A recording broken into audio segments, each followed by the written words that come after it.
everyone, my name is Maddie, welcome to my channel and welcome to this video where I'm going to be doing some reflections on my reading in 2021. Now, this is definitely meant to be kind of specifically reading reflections, but it will also be a bit more general than that because a lot of my general parts of life impact my reading, so a lot of that will come up. So what we're going to be doing today is I have 3 videos from the beginning of last year where I was like setting my goals for the year. So I have my overall goals, series I need to read, and I think the top 10 books I wanted to read. I will say now, I can pretty near guarantee I've achieved none of the things I've set out to last year. I can't even remember remotely what my goals were, but for anyone that has seen my channel or heard from me over the last year, my life kind of went a bit haywire, went a little bit to pot. Like, it was a fantastic year, mixed in with a whole load of stuff, but it was really busy for me. I started my new job, I had loads of stuff going on. So especially the second half of the year, I did absolutely none of the stuff I intended to, like, at all. And so as a result of that, none of my reading goals are going to have happened. I also got into a ginormous reading slump in the second half of the year. And so the types of books I was reading completely changed. I completely moved away from fantasy. I couldn't touch fantasy at all. I was completely stuck on like romance and contemporary. It was all I could read, if anything. So I know now, especially that series goal will not have happened. And I would put money on the fact that my top 10 books I need to read, I may not have read any of, or I may have read like 1 or 2 if they were like a new TJ Klune or something like that. But basically I won't have done any of them. We're not going to watch the videos in full because that's a lot of watching and it's quite long. But I'm going to do some really quick stats and comparisons to the last few years of stats, and then we'll see which of those goals I managed and do a bit of a discussion. So just for stats, this year, I do have my laptop here if I keep looking off to the side. This year I read 105 books, which I am certain was more than my goal. I can't remember what my goal was. I think my 2021 goal was 52 books, so a book a week, maybe, I can't remember. But whatever it wasn't 105. So I definitely read more than I expected, which is fantastic, especially given the huge slump that I had. I had some really good months and some really low months and very few average months last year. But that worked out at 32,000 pages approximately. So just to compare that to the 2 years previous, in 2020 I read 111 books, so slightly more, but my page count was 37.5 thousand, which is way higher. And then similarly in 2019 I read 106 books, so only 1 book more than this year, and yet my page count was 36.5 thousand, so 4 and a bit thousand pages more than this year, which just means I was reading much bigger books. Which, quite frankly, makes a lot of sense as I completely moved away from fantasy this year and moved towards contemporary and things like that, which are often much shorter, so I'm not remotely surprised by this. And I also don't mind at all. I feel like something that's worth clarifying is in any video ever where I talk stats, I'm not judging myself, I'm not annoyed if I don't hit certain things, I'm literally just intrigued to see how I've done. It's an interest more than a judgment, so never worry that I'm like comparing myself to previous years. I just find it fascinating to know like how I've done. So those are the overall stats. It was not a bad reading year at all. For a lot of the year it felt like it was, but I think that's more because of my attitudes towards reading and less so to do with like how much I was actually reading. I just found it very different this year. There was a lot less moments where I actively wanted to pick up books and a lot more where I was making myself pick up books so that I was reading something. And that in itself isn't good or bad necessarily. Just for me, it was a little bit frustrating. For me, reading is one of my main hobbies and one of my ways of kind of relaxing and enjoying myself. So when it gets to a point that that's not really true anymore, it's just a little bit annoying, but by no means is it the end of the world. I got through lots of books, I'm feeling good about it now, life is good. The one other general reflection before we get into the goals video, which I'm terrified of because I just know I'll have done none of it at all, is my Booktube. I had great intentions for Booktube last year and I think I did pretty well for the first few months. The first few months of the year were probably the hardest in many ways. They were really tough through few months. I had a lot of stuff going on and I was really struggling. But somehow managed to keep doing Booktube throughout all of it, and this kept going in the lead up to June with Whatever-a-thon, and then June and July were the 2 busiest months pretty much that I've ever had at my work. It got to the point where I was actually working 6 days a week, meaning I didn't get to come home really at all because I have to work up on site, and that was not ideal. It sounds bad on my job. It was just the situation. There was nothing we could do to avoid it. That's what needed to be done. But nonetheless, it wasn't an ideal situation. It really hit my mental health, and I was just too drained and too busy to do anything, which is why Whatever-a-thon kind of died a bit of a death on my side. I didn't do any of the content I wanted to. I didn't even get to read for my own readathon. I didn't get to run sprints. I didn't get to interact with anyone doing it. I didn't even publish the results really at the end. I collected all these stats and I never had the mental energy to even go through and release those, which truly I am sorry for. Anyone that took part in Whatever-a-thon, I am so sorry that I completely dropped the ball on that. It was just a really unfortunate timing and coincidence that just hit me too much for me to be able to like focus on anything outside of, I say real life. Obviously Booktube is real life, but hopefully you understand what I mean by that. It was just too much, and that was the line. And so that's when my videos massively dropped off as well. I am hoping I can do Whatever-a-thon again this year. It will be in June again if it happens. I'm doing everything I can to make it happen. I just need to see if I can be consistently making content for the next 4-ish months, and if I am, then we'll announce it. But I don't want to say anything now and then not be able to do it and have a repeat of last year, because that wasn't fair on anyone. But nonetheless, I'm really proud of Whatever-a-thon and what it was. But that was probably my biggest disappointment in the year, is that I just didn't get to do it how I wanted to. It still went amazingly, and the hosts were all fantastic, and you guys were insane with how much you read. But I completely dropped the ball, which was frustrating. But other than that, YouTube was okay. I had to stop eventually around about September, October is when I pretty much gave up. I was still making an exceedingly occasional video when I felt like it, and about once a month I'd be like, yes, let's do this. I'm gonna film loads and edit loads and get back to it. And it just never happened. I didn't have time, I didn't have energy. And I kind of feel like I'm doing the same now, because that's exactly where I'm at right now, but it seems to be kind of working. I've had a long break, I've managed to kind of get myself together, I'm finally in a rhythm with my job. It feels possible. I'm not gonna be making loads of content. I'll have a video coming out next week which is talking about what my content's gonna look like this year, because it is gonna be different. It's not gonna be as much, and we'll see. I don't know exactly what it'll look like, but although I didn't want to take that break, and it did mean, you know, I've lost momentum with growth, and, you know, people have decided they don't want to, you know, watch my videos anymore, and that is completely fair, especially if I'm really inconsistent. It's still frustrating, losing all of that, and I'm frustrated at myself, but it was a necessary break. I'm glad I did it. I needed to just stop for a few months, even though I was still kind of vaguely online. But new year, we're gonna do it. We're gonna make it happen this time. I don't know what it's gonna look like, but I'm determined to make it happen in some regard. So the final kind of reflection that we're going to touch on before I get into watching those videos is, for a bit of fun, my favorite books of 2021. And I've not just got like a strict list of favorites, I'm just getting the note up on my phone. There's kind of categories to it. We're gonna start with just my favorite book, which was A Psalm for the Wild-Built by Becky Chambers. This is a little novella. I should probably go get it, 1 minute. A Psalm for the Wild-Built by Becky Chambers. I read this back in March in my Reading Tour Novellas video, which I will link up there and in the description. And oh my god, I love this book. It's only 160 pages. It's really, really short, but it is the most stunning, thoughtful, thought-provoking, hopeful, gorgeous dystopian novel I've ever read in my life. I adore it so much. I cannot wait until I get to reread it. I know I could have reread it already, but I'm useless at doing that, but I really want to. So this follows Dax, who is a tea maker.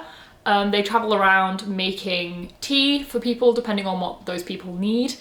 And they come across a robot called Mosscap. And this robot is part of a whole like society of robots. Basically humans made artificial intelligence robots, and eventually these robots got to a point where they were like, we want to go out and live on our own and discover what we are like as a society. We're not constrained by what humans expect, because you have built us in your image and built us in your society to fit your society, and we have no freedom to be ourselves in that, and so we're going to go explore what that is. And Mosscap is basically being sent back to come check on the humans, see how they're doing.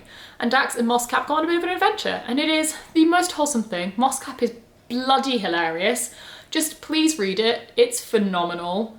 The second I read it, I knew it would be my favourite book of the year, and nothing else has even come close all year. I then have one other standalone which has made it to the favourite books list, and the rest are either series or kind of like authors which have just become my favourites. So the other standalone is XOXO by Axie O. This is literally just like a YA contemporary. A girl meets, who I think is like trying to be a cellist or something. She meets a guy who is in a K-pop group and they end up having a romance, and I can't even describe why I loved this so much. I have a vlog where I read it, which I'll link, which was the first Whateverthon vlog, I think, or it might have been my, oh no, it was my 8 hours intense reading vlog, when I put my phone down for 8 hours and just read. I freaking adore this book. I don't know what it did that was so special. It's literally just a YA contemporary, but it stole my whole heart. I love it. It was adorable, it was mature, it was interesting, it was funny, it was kind of messy in places. I honestly just thought this was phenomenal and I could not recommend it more highly. I have nothing else of substance to say. Watch that vlog if you want to see my thoughts as I'm reading it, but it's just me gushing over how amazing and cute it is. I just remembered another standalone, I'm Stupid. The Love Hypothesis. I hate the fact this has made my list. I don't know why, but I feel like I'm bowing to the pressure of everyone else loving this book, but this book got a grip on me, which is quite frankly insane. This is a fake dating romance following Olive and Adam. Olive is lying to her best friend that she's dating someone because her best friend is interested in Olive's ex and she wants them to be able to be together, but her best friend feels too guilty. So Olive kisses a professor in her science department to convince her best friend that she's dating someone, and he kind of goes, you know what, why don't we actually make a fake dating arrangement, this'll work. Turns out there's history there's things going on, it deals with like what the academic industry is like for women and like some of the situations that happen. It's just fantastic. Please go read it. I loved it. I hate that I'm bowing to the hype, but I am. Okay, so this next one is kind of not a series or a standalone, but it just needs saying, and it's just Talia Hibbert. Talia Hibbert. I already knew I loved Talia Hibbert when I read Get a Life Chloe Brown and Take a Hint Danny Brown, and then this year I have read At Your Age Eve Brown, The Princess Trap, The Roommate Risk, and a novella called Merry Inkmas, which I do not have the copy of. So I've read 4 Talia Hibbert books this year, and I think every single one of them has been 5 stars. I really love Talia Hibbert, and all of her books are amazing, and I am sincerely planning to just keep buying more and more of them now and read them all because I love them all and I want to reread them all. So if you want romance, read Talia Hibbert. They almost all feature plus-size black women, often with neurodivergency or they're not straight. Read them, read them all. You will be happy about it. Yes. They're a fantastic time, and I just needed to shout out all the Talia Hibbert I read this year because all of them are favourites. On the topic of romance, I did get another new favourite romance series this year, which is this series, Written in the Stars by Alexandria Bellafleur. I read Written in the Stars in 2020, but I read both Hang the Moon and The Arc of Count Your Lucky Stars this year. This comes out in February. This is an amazing series. We have Sapphic, best friend introduced to like a friend's sister. It's a Pride and Prejudice retelling, it's amazing. This one is the guy who introduced the first couple. He meets his sister's best friend and has been in love with her forever and then convinces her to be with him, basically. And then we have a second chance romance. They are all phenomenal. The smut is fantastic, especially in this one. Read them. This is a new favourite romance trilogy. I will reread those many times. And then kind of other series. First up, we have the Feverwake duology. Again, I read this year, I vlogged it, I had a great time with it. This is phenomenal beyond belief. This is a dystopian series following a futuristic world where a disease has spread and most people are dying from this disease, but if you survive this disease, you end up with magic and magical abilities. And our main character, this happens to quite near the beginning, and he is assessed as having a useful ability and so is basically sent to a school to learn to use it. And oh my god, mind trips, you don't know who you can trust, revolution, chaos, YA dystopian. It's just phenomenal, and the second book is even better. It's so just intricate and interesting, and again, you just do not know who you can trust and everyone is betraying everyone, and it is so good, and I love this series wholeheartedly, so please go read this. If you're going to read anything off this list, read Psalm for the Wild Built or this series. And then the final books I need to mention, which one of these was mentioned in my video last year. I've now read the first one again and the second one, and I'm certain this will be mentioned next year when I've read all 3 of them. The Extraordinaries and Flashfire by TJ Klune. I read this in 2020. I reread it in 2021 so I could read Flashfire. They're great. This is YA queer superheroes, basically. So we're following main character who is obsessed with the two superheroes in his city and convinced in like making himself a superhero. He is insane, he is chaotic, he has ADHD and the ADHD rep is fantastic. Just read them. They are the funniest things I've ever read. I laugh out loud every single time I pick up one of these books. The relationships in them are adorable. Every character is queer near enough. The second book especially also has a really interesting rhetoric around the police department because the main character's dad is a cop, and kind of because, you know, it's his dad, he glorifies police. And between the release, or quite soon after the release of the first book, was when the Black Lives Matter movement, I guess, got a huge amount of exposure that it did in 2020. And a lot of people got very educated, and TJ Klune spoke out about this and said, you know, he's gonna fix it in Flashfire and stop the kind of propaganda and do more of a like realistic take on it and address a lot of those issues. And he did really well in Flashfire, I thought. Obviously it's not necessarily my place to speak on it, but I appreciate him at least taking the effort to like change how he was presenting it in those books, because it's a worthwhile thing to do. It's a fantastic series. Again, please read it, you will love it. But those are all the books I like. This video is going to be way too long if I'm not careful, so I'm going to get straight into going through, did I manage my goals from last year? Now I'm putting in my headphones, as I said, my laptop's here. I'm going to watch back my goals video from last year and let's see if I did literally anything from this video. Just shuffled everything over so there's space for me to put the video up here. So, 2021 reading goals. This is a long video, so we're definitely not going to watch it all, but let's see. Okay, here we go. Had a problem with the headphones, but we're sorted now. Hi everyone, my name is Maddie. Welcome back to my channel and welcome to this video where I'm going to tell you all about my 2021 reading goals. I'm so not optimistic. So you may notice that I have a completely different background today to any previous— Okay, we're gonna skip through this. This is just me talking about my new flat, which is great, but let's try and actually get to the goals. Falling into a slump, I'm someone who is generally very much driven by goals and achievements and things like that. And so I really do want to make sure that I'm achieving good things and pushing myself whilst not making reading stressful, because obviously it's one of my greatest hobbies. It's something that I use as stress relief a lot.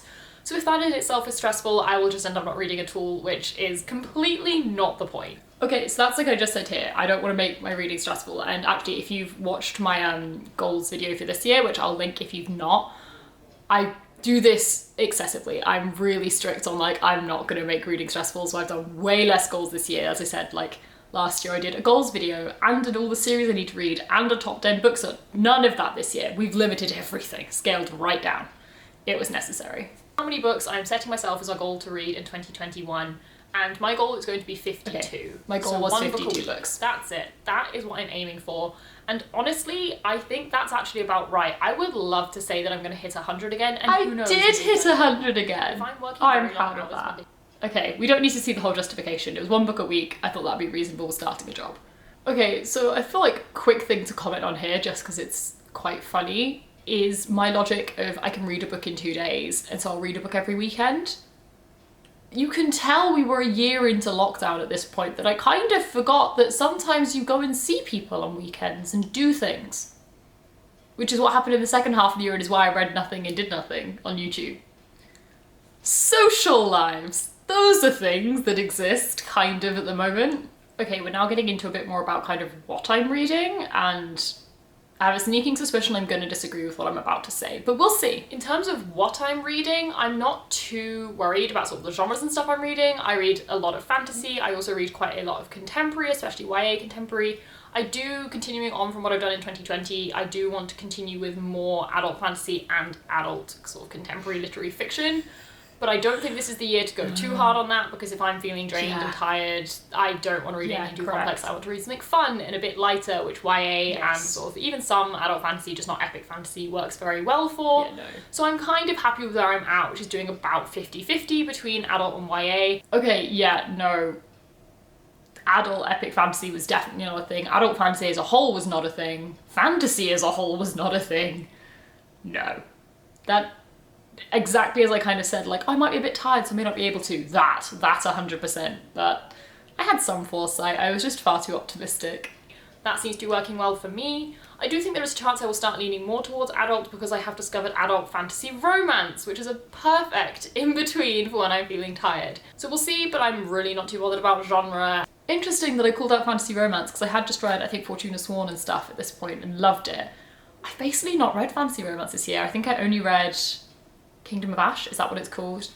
The Jennifer L. Armentrout book, I can't remember what it's called. From Blood and Ash. I don't know, Kingdom of Ash is definitely something. From Blood and Ash. And Kingdom of Flesh and Fire. But other than that, I've not really read any. Like, I've not even continued the Fortuna Sworn series yet. I'd try and get back to some fantasy romance, I do like it. And age range and things like that, I really think mood reading is going to be the way to go this year. And I say mood reading, I'll still set TBRs every month. Dust Attack will still be happening, don't worry. But it's more of a for half the year each month what I'm feeling. Okay, don't know what this next goal is going to be, but it seems like we're slightly moving topics, so let's see. But in terms of content I'm reading, there is definitely one massive goal I am setting myself, and that is to finish some damn series. I have read quite a lot this year. I've already read 104, 105 books, something like that. And as far as I know, I have finished one series. I may be remembering wrong. I will need to double check Goodreads, but I think I've literally finished one series this year. And barely any others have I even continued past the first book. I have started I did that again. So many series, and some of them I'm not interested in continuing, or the next book isn't out yet, and that's fine.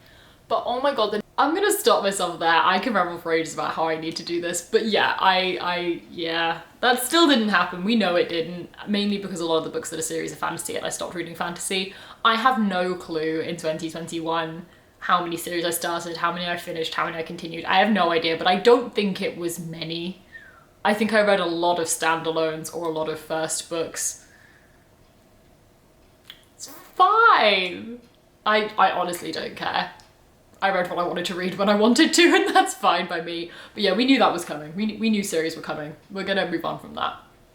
Okay, we've scanned through my very long explanation of series stuff to my next goal, which I think is to do with book buying. The next goal I have is a little bit different. It is to do with what I'm reading, but it's also to do with books I'm buying.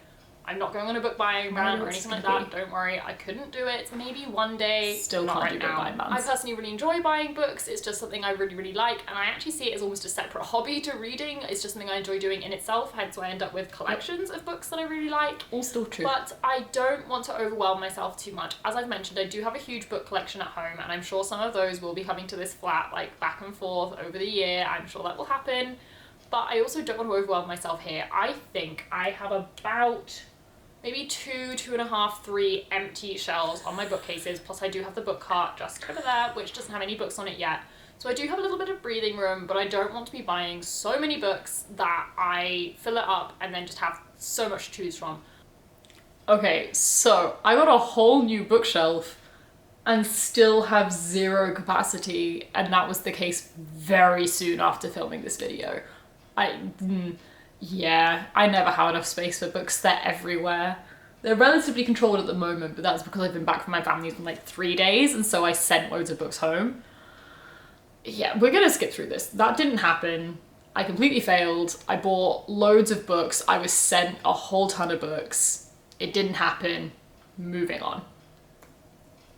Okay, I rambled a hell of a lot in this video, as I do in all my videos, but I also just spoke about reading books in a timely manner. Nah, not at all, completely failed. I read what I wanted when I wanted. It was very rarely the books I just bought. Didn't happen. Okay, we're moving on to, I think, my final goal, though I've still got a lot of this video left, so I don't know what I rambled on about for ages, but let's find out. The probably final kind of goal I am setting myself is to be better with DNFing books.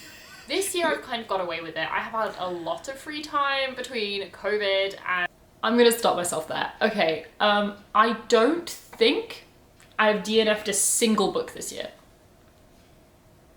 Not even one. I'll check, but I don't think so. Yeah, no, the only book that's new on my DNF shelf this year is XX, but that is one I DNF'd in 2020. I just finally accepted it in 2021.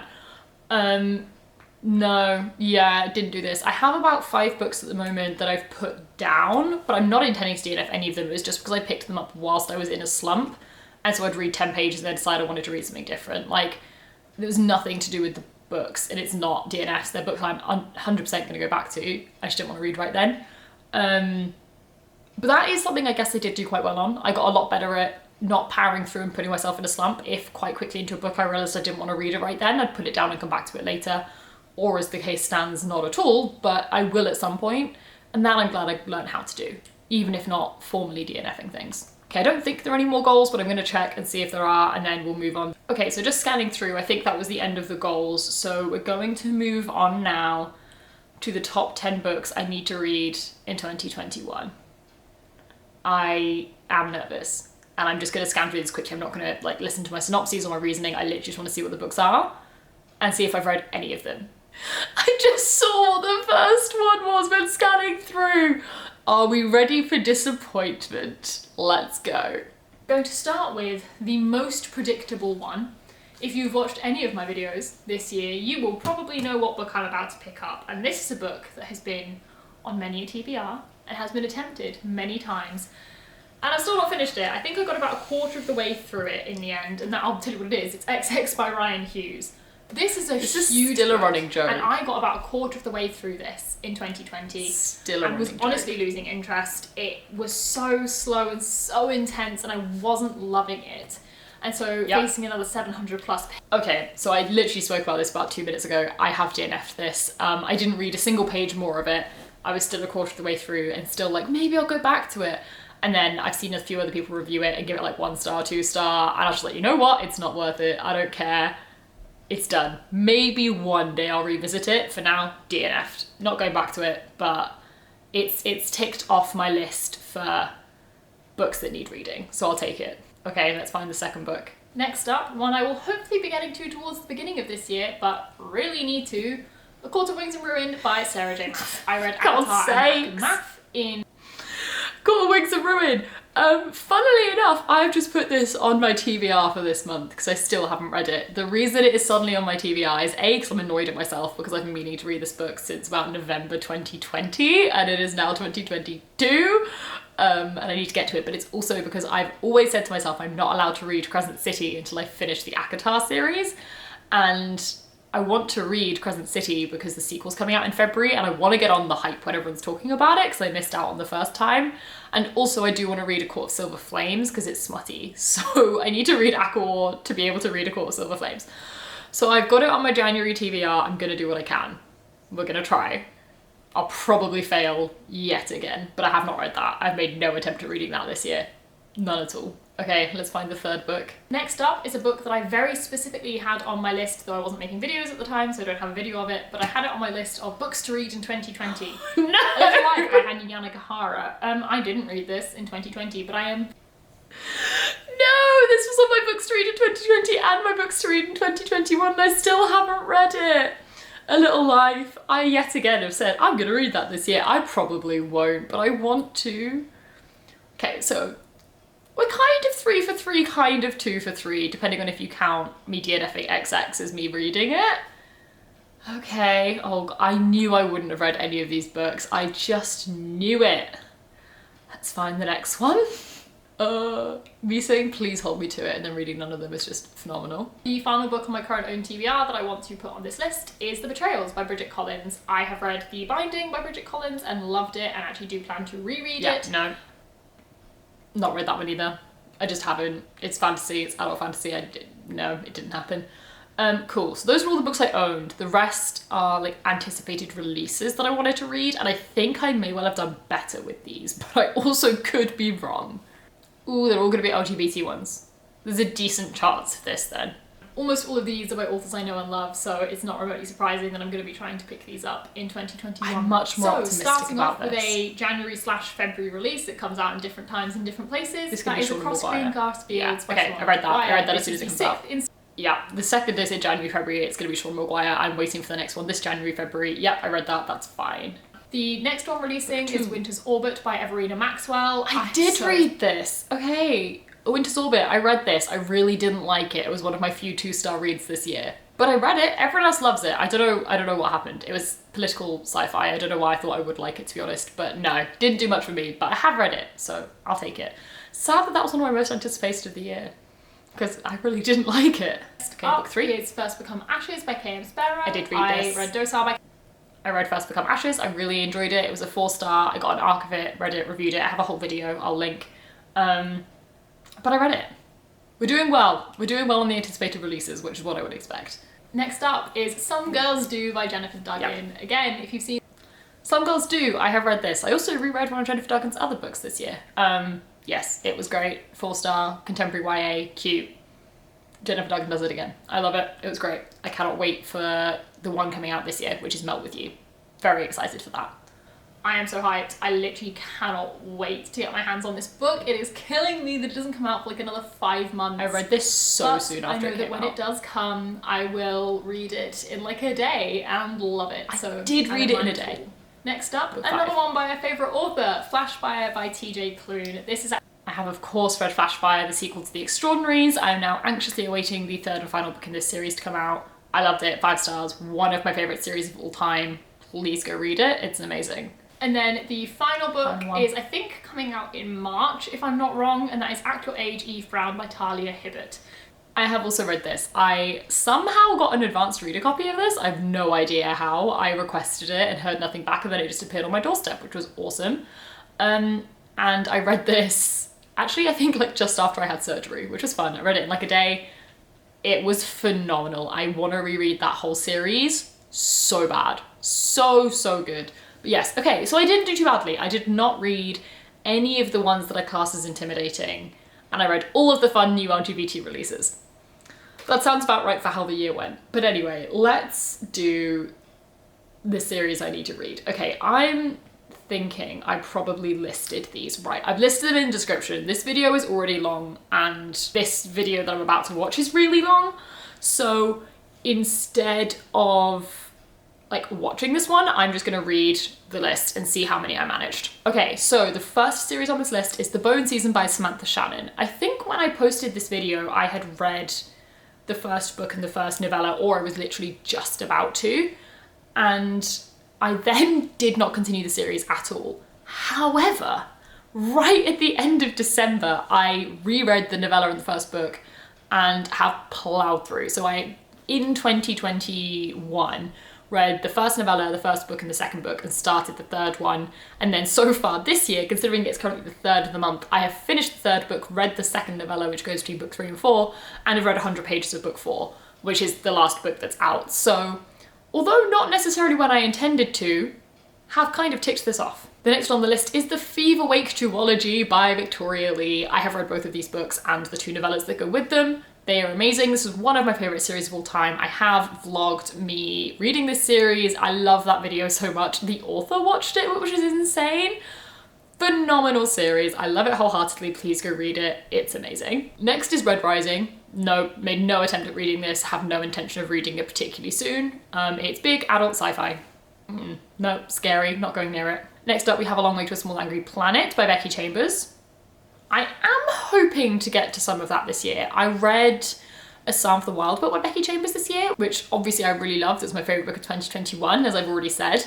And yeah, I would really love to read this series. They kind of scare me for some reason. Everyone says they're really slow and quite wordy, so I'm kind of scared, but I think I'll love them. I just need to get on with it. Next up is Black Wings Beating by Alex London. I did reread the first book with an intention of continuing and never continued. So we'll try that one again at some point. I would like to say this year, just because if I don't do it this year, I will have to reread the first book again, because I won't remember it. But it's also not really on like priority lists for me at the moment, so I don't know. Next up is Wolf Song by TJ Klune. I did not touch this. I read other TJ Klunes this year, but I didn't read Wolf Song, stupidly. I know I'm gonna love it. I'm just not got around to it, but I am planning on reading it in the next couple of weeks because I'm buddy reading it with Steph this month, so I will be starting it. Next is The Bear and the Nightingale. I did attempt this one. I read the first book and really didn't like it, actually, amazingly, because people who love Erin Morgenstern and stuff love it, and so I thought I would as well. I really didn't enjoy it, so I've kind of DNF'd that series for now. I'm not guaranteed that I'm DNF'd it forever. I might go back to it at some point and give it another shot, but yeah, didn't do it for me when I read it. The next two I'm going to wrap up together, which are The Poppy War and the 5th Season. I'm terrified of both. I've not read either. No. Another time when I'm less scared of them, sure. Right now, just absolutely no, I'm terrified of them. And then the final one is Jade City by Fonda Lee. I didn't read this whole series, but I did make a start on it. I read Jade City in November and December, and I'm planning to continue with Jade War in the next couple of months, and I'm really determined to finish out this series next year. So overall, not too bad. So in 2021, I have 2 series I made really good progress with. 1 series I made like a good start on, 1 series I DNF'd, and then I think it was like 5-ish, which I didn't really make any progress on. So I'm not too mad at that, to be fair. As a whole, I'll take it. I'm not mad at that. But anyway, that is those videos. As expected, I achieved practically nothing off of them, but I knew that would be the case, and that's the main reason I've not set myself similar goals this year. It's just not suitable for me at the moment, and with how unsure my life is, especially as similar to I had a few months ago, I'll be finishing my current project in 3 or 4 months, and I have literally no clue where I'm gonna go next. It could be anywhere in the country, it could be any kind of work, it could be any level of busy. And so it's just no way of predicting what my life is gonna look like, and so I'm not going to try to. And that is kind of the reality of this job, and I don't mind it. I like the change. It does make things a bit uncertain, but so be it. So those are the reflections. Overall, I'm really happy with how last year went. It wasn't at all what I envisaged, and there were definitely moments of frustration, but as a whole, didn't do too badly. And you know, life is life. Kind of just have to suck it up sometimes. But that is it for the video. I hope you enjoyed it. If you did, please give it a thumbs up and subscribe if you'd like to see more content from me. There are links to all of my social media as well as all of the videos I've mentioned in the description below if you want to check any of that out. But that is it for this video. So bye, and I'll see you in the next one.